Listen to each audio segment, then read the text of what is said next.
You know, there's this misconception that if you're working fast, there's no way it can be good. But here's the thing, I'm not cutting corners, I'm just cutting anything that's slow.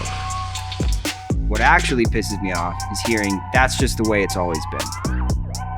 Well, cool, that's how stuff stays broken. We're not just building fast, we're building smart. Constantly tweaking, improving, trying new methods, figuring out how to do custom work at production speeds. That means faster than you. And we're not losing quality. Most of what we do ends up behind the walls anyway, so if we don't show how it's done, no one would ever know it was done right. That's why I started showing what we do. And yeah, some people don't get it, but when people saw our process, the whole thing flipped. Now people want to work with us and for us, because we're not stuck in the past. CompanyCam shows our work our way. There's no question about the quality. And the more people can see what I see, the more they trust we actually know what we're doing. Because we do good work.